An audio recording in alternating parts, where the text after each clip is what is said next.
নমস্কাৰ ছাৰ বাইদেউসকল। ৰাজ্যৰ চৰকাৰী কৰ্মচাৰীসকলৰ আৰ্জিত ছুটি বৃদ্ধি, গৃহ ভাত্তা বৃদ্ধি, পুৰণি পেঞ্চন পুনঃ প্ৰৱৰ্তন এনেধৰণৰ বহুকেইটা দাবী পূৰণত ৰাজ্য চৰকাৰৰ বিত্ত বিভাগে শেহতীয়াকৈ চিলমোহৰ মাৰিছে আৰু তাৰ জাননী ইতিমধ্যে প্ৰকাশ কৰিছে। হয় ছাৰ বাইদেউসকল, প্ৰথমতে চাব কেজুৱেল মাষ্টাৰ ৰুল ন্যূনতম দৰমহা গাঁথনিৰ কৰ্মচাৰীৰ 50% ঘৰ ভাড়া ভাত্তাত অনুমোদন। কৰ্মচাৰী পৰিষদৰে মুখ্যমন্ত্ৰীৰ আলোচনাৰ কাৰ্য বিৱৰণী প্ৰকাশ। শিক্ষকসকলে পাব 30 দিনৰ আৰ্জিত ছুটি। তাৰ পিছত আছে যিকোনো বিভাগৰ কৰ্মচাৰীৰে ন্যূনতম 2টাকৈ পদোন্নতি হ'ব বাধ্যতামূলক। OPSৰ অধীনলৈ যাব 1-1-2005 চনৰ আগতে নিযুক্তি প্ৰক্ৰিয়া আৰম্ভ হোৱা কৰ্মচাৰীসকল। তাৰ পিছত কৈছে আপোন ঘৰৰ ঋণ বৃদ্ধি হ'ব 30 লাখ টকালৈ।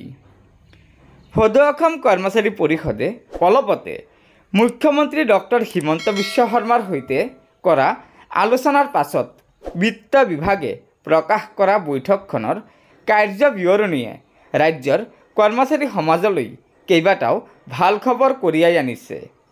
যোৱা 11 জানুৱাৰীত মুখ্যমন্ত্ৰী ডক্টৰ হিমন্ত বিশ্ব শৰ্মা ডাঙৰীয়া কৰ্মচাৰী পৰিষদৰ সৈতে এখন আলোচনাত মিলিত হৈছিল।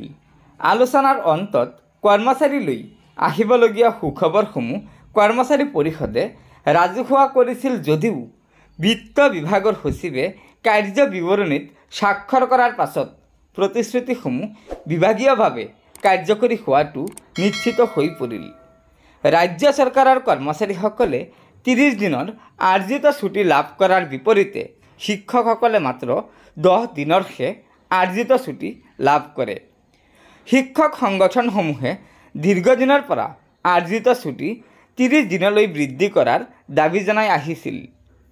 কৰ্মচাৰী পৰিষদৰ সৈতে হোৱা মুখ্যমন্ত্ৰীৰ আলোচনাৰ কাৰ্য বিৱৰণীত উল্লেখ কৰা হৈছে যে বিদ্যালয়ৰ শিক্ষকৰ বাবে আৰ্জিত ছুটি 10 দিনৰ পৰা 30 দিনলৈ বৃদ্ধি কৰাৰ ক্ষেত্ৰত বিত্ত বিভাগে যথোপযুক্ত ব্যৱস্থা গ্ৰহণ কৰিব। ৰাজ্য চৰকাৰৰ বিভিন্ন বিভাগত কেজুৱেল মাষ্টাৰ ৰুল আৰু ন্যূনতম দৰমহা স্কেলৰ কৰ্মচাৰীক গ্ৰহণযোগ্য গৃহ ভাত্তা 50% আদায়ত অনুমোদন জনোৱা হৈছে। এই ক্ষেত্ৰত বিত্ত বিভাগে প্ৰস্তাৱ কাৰ্যকৰী কৰিবলৈ ফাইল প্ৰস্তুত কৰিছে। বছৰ বছৰ ধৰি কাম কৰি পদোন্নতি নোপোৱাকৈ অৱসৰ ল'বলগীয়া হোৱাত ৰাজ্যৰ বহু কৰ্মচাৰীৰ মনত অসন্তুষ্টিৰ সৃষ্টি হৈছিল। এতিয়াৰে পৰা সকলো বিভাগে সেৱাবিধি প্ৰস্তুত কৰি সকলো কৰ্মচাৰীৰ বাবে কমেও 2টা পদোন্নতিৰ ব্যৱস্থা কৰিব লাগিব। বিত্ত বিভাগে এই ক্ষেত্ৰত কাৰ্যকৰী ব্যৱস্থা লোৱাৰ কথাও কাৰ্য বিৱৰণীত উল্লেখ কৰিছে। 1-1-2005 তাৰিখৰ আগতে নিযুক্তি প্ৰক্ৰিয়া আৰম্ভ হোৱা কিন্তু NPS প্ৰৱৰ্তনৰ পাছতহে নিযুক্তি লাভ কৰা কৰ্মচাৰীসকলক OPSৰ অধীনলৈ আনিবলৈ অনুমতি দিয়া হৈছে। বিত্ত বিভাগে এই ক্ষেত্ৰত প্ৰশাসনিক সংস্কাৰ প্ৰশিক্ষণ, পেঞ্চন আৰু ৰাজহুৱা আপত্তি বিভাগৰ সৈতে আলোচনা কৰি ব্যৱস্থা গ্ৰহণ কৰিব। উল্লেখযোগ্য যে এই সিদ্ধান্তই ৰাজ্যৰ প্ৰায় 10,000ৰো অধিক চৰকাৰী কৰ্মচাৰীক উপকৃত কৰিব। কনিষ্ঠ অভিযন্তাক সহকাৰী অভিযন্তালৈ আৰু সহকাৰী অভিযন্তাক উপ সংমণ্ডল বিষয়ালৈ উন্নতি অৰ্থাৎ পদোন্নতি হ'ব। যিসকলে পদোন্নতি পাবলৈ পদ নাথাকে তেওঁলোকৰ বাবে এক্স কেডাৰ পদ সৃষ্টি কৰিবলগীয়া বিভাগসমূহৰ তালিকা কৰ্মচাৰী পৰিষদে দাখিল কৰিব।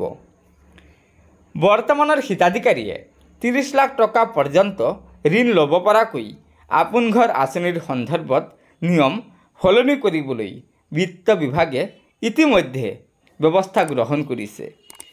জিলা পৰ্যায়ৰ কাৰ্যালয়ত মুখ্য সহায়কৰ পদ সৃষ্টি কৰা হ'ব।